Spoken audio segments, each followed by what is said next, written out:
사도 바울은 계속해서 하나님 앞에 예배하는 성도들의 삶을 쭉 이야기하고 있습니다. 성도는 예배하는 자들인데 예배할 때는 산 제물이 스스로 되어야 한다는 거죠.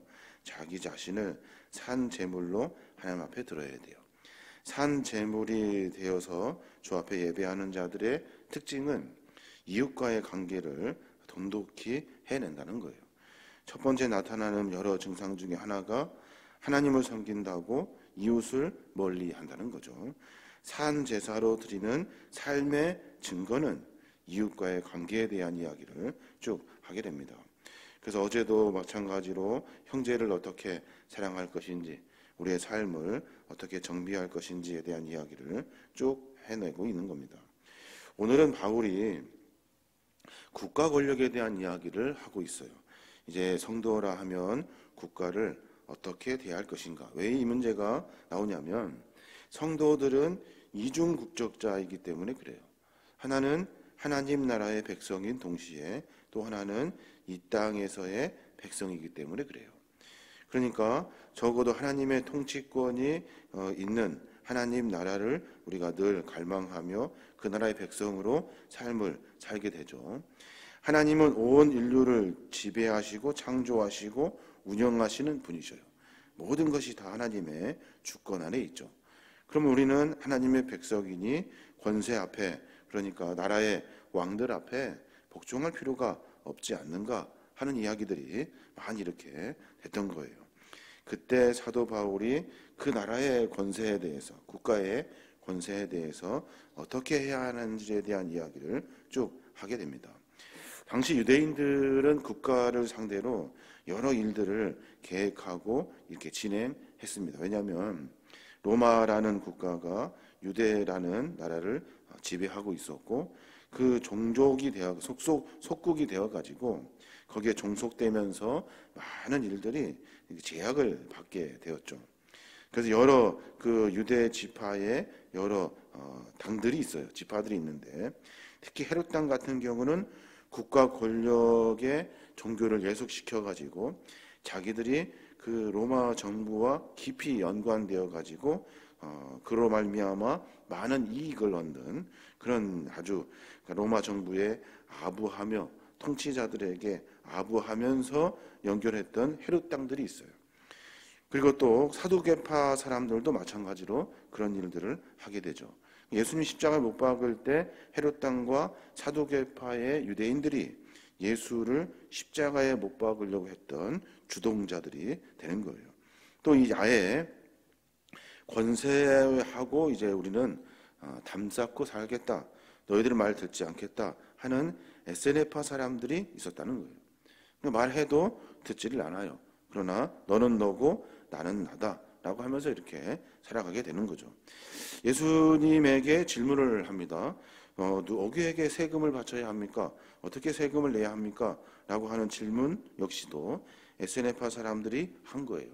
예수님이 하시는 말씀, 하나님의 것은 하나님에게, 그리고 황제의 것은 황제에게 이렇게 바치라 말씀을 하시죠. 또 그 다음에 하나의 당이 있다면 열심당이 있어요. 젤롯 당, 열심당인데 그 당이 뭐 하는 사람들입니까? 통치 권력을 쥐고 있는 로마 정권에 대해서 불만을 품고 늘 이렇게 구테타를 일으키려고 하는 그런 사람들이에요. 그러니까 늘 가슴에 칼을 품고 다니면서 로마 군인들이라든지 어떤 정치인들이라든지 이런 사람들을 이렇게 죽이는 그런 구테타 같은 일들을 벌이게 되죠.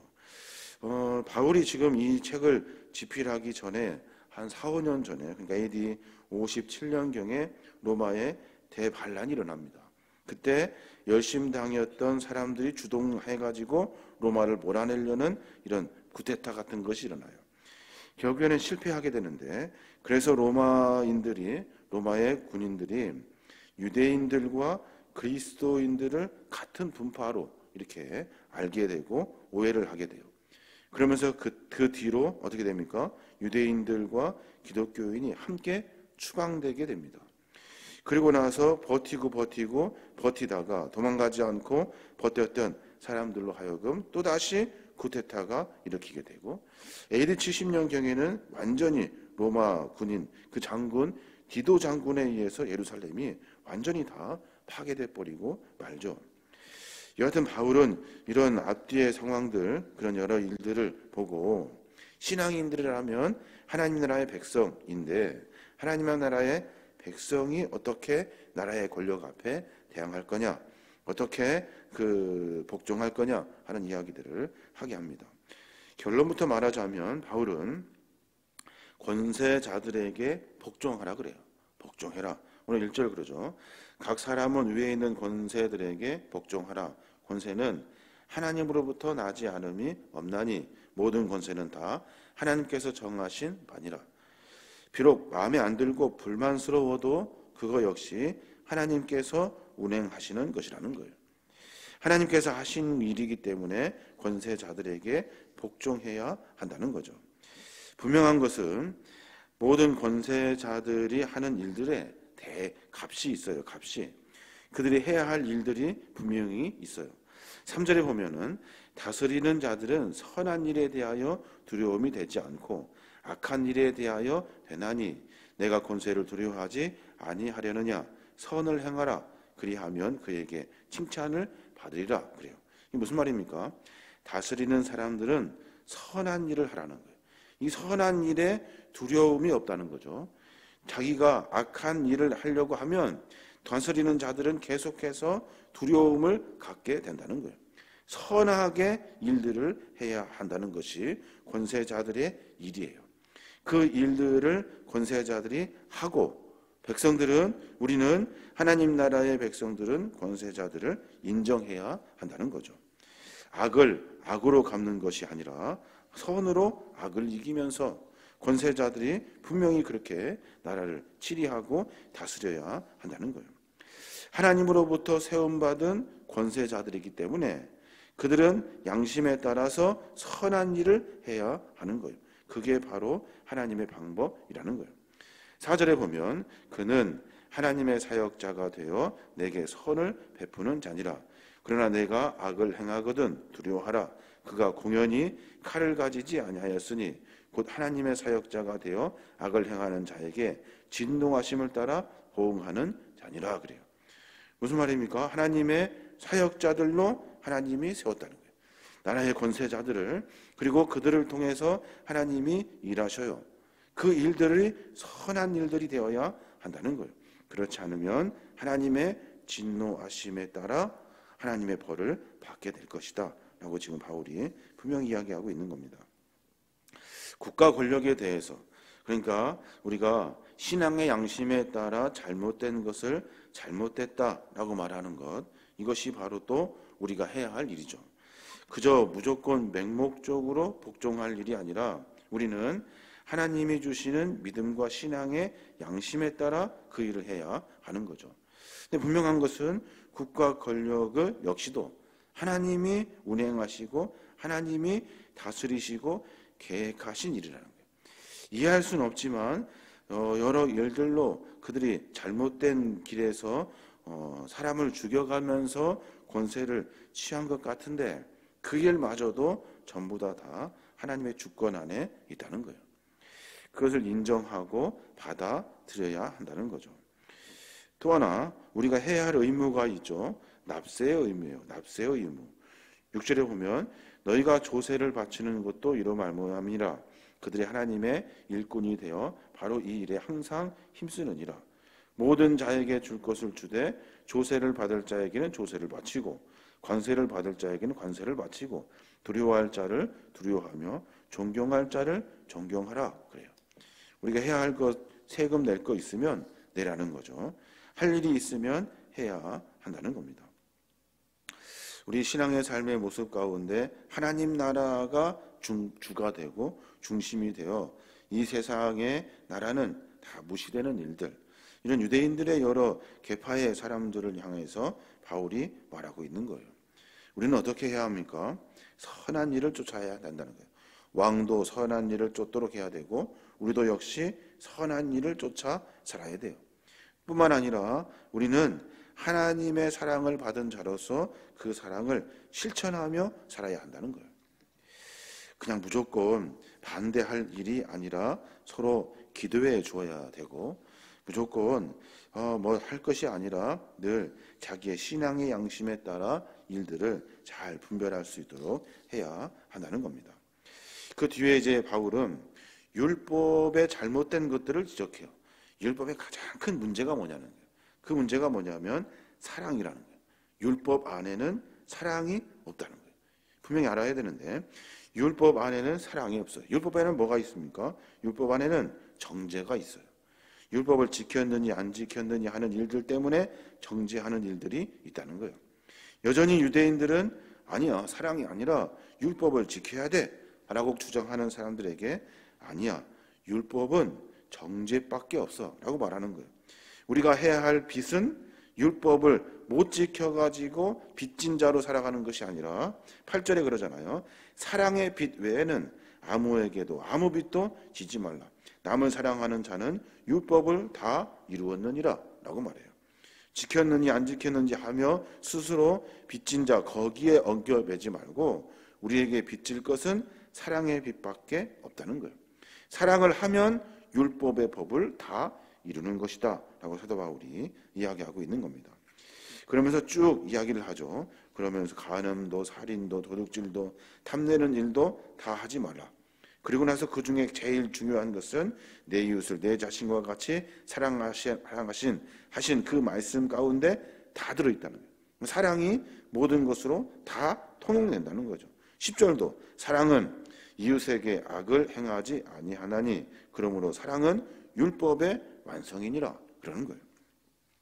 사도 바울이 이 이야기를 유대인들에게 쭉 연설하듯이 이야기하고 그들이 읽어낼 수 있도록 글로 적어냅니다. 국가에 대한 이런 잘못된 생각들을 가지고 있는 유대인들을 고쳐내기 위해서 여전히 율법이 우리의 삶을 완성시킬 수 있다라고 생각하는 이 착각에서 사도 바울이 아니야, 국가 권력 역시 하나님의 통치와 지배 안에 있어. 우리가 따를 수 있는 일들을 따라야 돼라고 이야기하고 있고 또 사랑이 율법을 완성하는 거야 라고 말하고 있다는 거예요. 그럼 이제 어떻게 해야 하냐는 거예요. 우리가 지금 무엇을 준비하며 살아야 하냐는 거예요. 지금 우리는 종말의 때를 가고 있다는 거예요. 마지막 종말의 때를 살고 있으니 그 때에 맞춰서 우리의 삶의 모습을 정비해야 한다는 겁니다. 오늘 11절의 말씀에 보면 또한 너희가 이 시기를 알거니와 자다가 깰 때가 벌써 되었으니 이는 이제 우리의 구원이 처음 믿을 때보다 가까웠습니다 라고 말해요. 여러 일들의 상황을 보라는 거예요. 지금이 어느 시기냐는 거예요. 결국에는 종말이 가까워졌다는 거예요. 지금 막연하게 잘 때가 아니라 깨어서 하나님의 말씀을 쫓아 살아야 할 때라는 거예요. 그리고 나서 12절에 그래요. 밤이 깊고 낮이 가까웠으니 그러므로 우리가 어둠의 일을 벗고 빛의 갑옷을 입자 그래요. 어둠의 일을 다 벗자는 거예요. 여러 미워하고 싫어하고 그리고 자기 자신이 욕심내려고 율법을 정하고 했던 많은 일들 이런 것들을 다 벗어버리고 빛의 갑옷을 입어야 한다는 거예요. 빛은 뭡니까? 빛은 예수 그리스도의 십자가의 사랑이에요. 그 사랑의 빛을 만나자. 우리가 그것을 빛으로 삼자라고 말하는 거죠. 3절에 낮에와 같이 단정히 행하고 방탕하거나 술 취하지 말고 음란하거나 호색하지 말며 다투거나 시기하지 말자. 그럴 시간이 없다는 거예요. 방탕, 술 취함, 음란, 호색, 그리고 다툼, 시기 이런 것들은 다 사랑을 모르는 사람들, 예수 그리스도의 빛을 만나지 못한 사람들, 자기 중심으로 사는 사람들에게 나타나는 증상이라는 거예요. 다 이걸 것들을 다 벗어버리고 14절에 오직 주 예수 그리스도로 옷 입고 정욕을 위하여 육신의 일을 도모하지 말라라고 사도 바울이 권면해주고 있는 겁니다. 국가 권력에 대해서 많이 고민하게 됩니다. 지금 현재 여러 정부의 일들도 불만스러운 일들이 참 많아요. 우리가 해야 할 일이 뭘까요? 나가서 데모도 하고 싶고 그리고 구태타 같은 것도 일으켜가지고 막 그냥 끌어내리고 싶고 하는 일들이 참 많아요. 분명한 것은 하나님이 하신 일이에요. 하나님이 도대체 무엇을 깨닫게 하시려고, 하나님이 또 무슨 계획이 있으셔서 그 일을 그렇게 만드셨는지 하는 먼저의 고민이 우리 안에 있어야 하는 거죠. 그렇다고 마치 젤로탄처럼 여러 일들을, 쿠데타를 일으키고 하는 일들이 과연 그 일들이 선하게 되어질 일인가 하는 것들을 고민해 봐야 할 것입니다. 잘못은 잘못이라고 말해야 되는 거죠. 우리는 늘 신앙의 양심에 따라 움직이는 하나님의 백성이에요. 우리는 하나님의 거룩한 성전이에요. 뭔 일을 할 때마다 신앙의 양심에 따라 하죠. 신앙의 양심이라는 말은 무슨 말입니까? 개인이 하고 싶은 대로 하는 것이 아니라 하나님과 깊은 관계와 고민을 통해서 기도함으로 말미암아 내가 하나님이 주시는 성령의 가르침에 따라 내 삶의 방향을 정하는 겁니다. 고민하면 할수록, 기도하면 할수록 하나님은 사랑의 빚진 자라는 것을 가르쳐 주신다는 거예요. 다른 것이 아니라 우리는 사랑하는 사람이다 라는 것을 가르쳐주고, 우리가 해야 할 일은 지금 이대로 안주하거나 어떤 일들을 반항할 것이 아니라 깨어서 기도할 때이고, 지금 우리는 어둠의 일을 벗고 빛의 갑옷 예수 그리스도로 다시 덧입어야 된다라고 하는 바울의 이야기를 우리가 듣게 됩니다. 오늘 하루 가운데 그런 고민이 있었으면 좋겠어요. 많은 분량의 이야기입니다만은 우리가 늘 생각하고 고민할 때마다 선뜻 내가 그냥 앞서서 생각하는 일들이 참 많아요. 먼저 하나님의 뜻이 무엇인지 하나님을 깊이 묵상하는 것이 먼저가 되어야 될 것 같고, 우리 안에 사랑이 없다면, 내가 받은 사랑이 예수 그리스도의 사랑이라면 우리도 역시 사랑하며 삶을 살게 된다는 거예요. 또 하나, 지금 종말의 때를 살고 있죠. 우리는 늘 종말의 때를 살고 있어요. 하나님의 역사는 하루가 1000년 같거든요. 1000년이 하루 같고 언제 임할지 몰라요.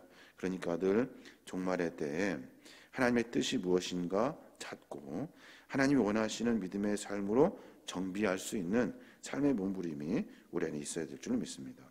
오늘 하루 가운데 그런 고민으로 말미암아 주님과 더 가까워지고 하나님의 뜻을 이루어가는 믿음의 인생들 되시길 주님의 이름으로 축원합니다.